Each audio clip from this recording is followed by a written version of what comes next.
एकाच मातीत दोन माणसं जन्माला येतात, एकाच शाळेत शिकतात, पण 10 वर्षानंतर त्यांच्या आयुष्यात जमीन आसमानाचा फरक असतो. एक प्रगतीच्या शिखरावर असतो तर दुसरा अजूनही नशिबाला दोष देत बसतो. हा फरक नशिबाचा नाहीये मित्रांनो, हा फरक आहे तुमच्या चित्तवृत्तीचा. श्रीमंती ही खिशात येण्याआधी तुमच्या डोक्यात यावी लागते, ज्याला आपण रिच माइंडसेट म्हणतो. तो केवळ पैसा कमावण्यापुरता नाही, तर तो जीवन जगण्याचा एक धार्मिक आणि मानसशास्त्रीय दृष्टिकोन आहे. आपल्या पूर्वजांनी म्हटलंय, कालो वा कारणः राज्यः, म्हणजेच काळच माणसाला राजा बनवतो किंवा रंक. पण आज आपण वेळेचा सन्मान विसरलो आहोत. गरीब मानसिकतेच्या माणसासाठी वेळ हे एक ओझं असतं. तो नेहमी विचार करतो की वेळ पास कसा करू. पण श्रीमंत माणूस वेळेला एक बीज मानतो. त्याला ठाऊक आहे की आज इन्व्हेस्ट केलेला 1 तास उद्या त्याला वटवृक्षासारखं फळ देणार आहे. तुम्ही तुमचा वेळ विकताय की गुंतवताय हेच तुमचं भविष्य ठरवेल. आजच्या सोशल मीडिया युगातला सर्वात मोठा रोग म्हणजे दिखावा. 15,000 पगार असूनही 60,000चा आयफोन हवा असतो, कारण जगाला सिद्ध करायचं असतं की आपण श्रीमंत आहोत. याला मानसशास्त्रामध्ये व्हॅलिडेशन ॲडिक्शन म्हणतात. स्वतःच्या रिकाम्या अस्तित्वाला ब्रँडेड वस्तूंनी झाकण्याचा प्रयत्न करू नका. श्रीमंती दिसण्यात नसते, ती असण्यात असते.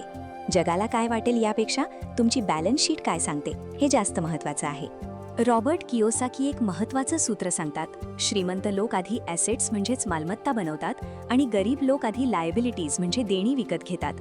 ॲसेट म्हणजे अशी गोष्ट जी तुमच्या खिशात पैसे टाकते. एक साधं उदाहरण बघा. काही लोक आधी आलिशान घर बांधून कर्जात बुडतात, पण यशस्वी उद्योजक आधी व्यवसायात पैसा लावतो आणि त्यातून येणाऱ्या नफ्यातून घर घेतो. चाणक्य नीतीनुसार जो उत्पन्नापेक्षा जास्त खर्च करतो त्याचा विनाश निश्चित आहे. बहुतेक लोक पगार आल्यावर आधी बिलं भरतात आणि उरले तर सेव्ह करण्याचा विचार करतात. पण श्रीमंत मानसिकतेचा नियम वेगळा आहे. आधी स्वतःला पे करा. पगार आल्यावर आधी ठराविक हिस्सा गुंतवणुकीसाठी बाजूला काढा आणि उरलेल्या पैशात घर चालवा. आपल्या संस्कृतीत संचय आणि शिस्त याला खूप महत्त्व आहे. तुम्ही किती कमावता यापेक्षा तुम्ही किती वाचवता यावर तुमची आर्थिक सुबत्ता अवलंबून असते. जगातील सर्वात गरीब माणूस तो नाही ज्याच्याकडे पैसे नाहीत, तर तो आहे ज्याच्याकडे फक्त तक्रारी आहेत. जेव्हा तुम्ही सरकारला किंवा नशिबाला दोष देता, तेव्हा तुम्ही तुमच्या आयुष्याचं नियंत्रण दुसऱ्याच्या हातात सोडून देता. भगवद्गीतेत श्रीकृष्णाने सांगितलंय, उद्धरेदात्मनात्मनाम, म्हणजेच स्वतःचा उद्धार स्वतःच करा. परिस्थिती कशीही असो, त्यातून मार्ग काढण्याची जबाबदारी तुमची आहे. तक्रार करणं सोडा आणि कृती करायला सुरुवात करा. अनेकांना वाटतं की डिग्री मिळाली की शिक्षण संपलं, पण हीच गरिबीची सुरुवात आहे. वॉरेन बफे आजही दिवसाला शेकडो पानं वाचतात. याला म्हणतात शार्पन द सॉ. जर लाकूड तोड्याने करवतीला धार लावलीच नाही, तर तो कितीही मेहनत करो, लाकूड कापलं जाणार नाही. तुमचं कौशल्य हीच तुमची खरी कामधेनू आहे.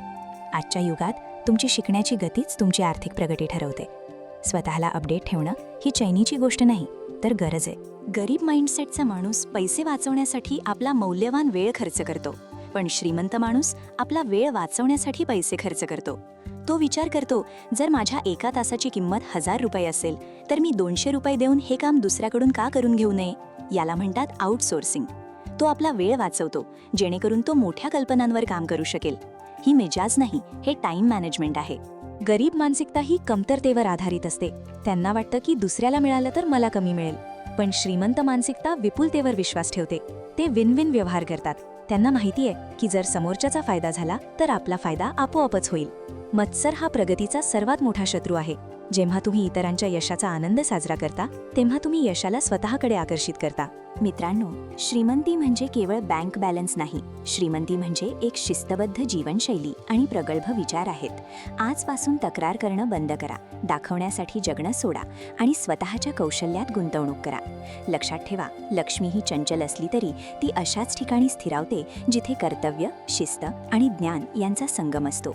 जेव्हा तुमचं अंतर्मन समृद्ध होईल, तेव्हा बाह्य जग समृद्ध व्हायला वेळ लागणार नाही. कर्मण्येवाधिकारस्ते मा फलेषु कदाचन मा कर्मफल हेतुर्भूर्मा ते संगोस्त्व कर्मणी. तुझे कर्तव्य करत राहण्यावरच तुझा अधिकार आहे, त्याच्या फळावर नाही. म्हणून फळाच्या आशेने कर्म करू नकोस आणि कर्माचा त्यागही करू नकोस. हेच जीवनाचे अंतिम सत्य आहे. ओम नमः शिवाय.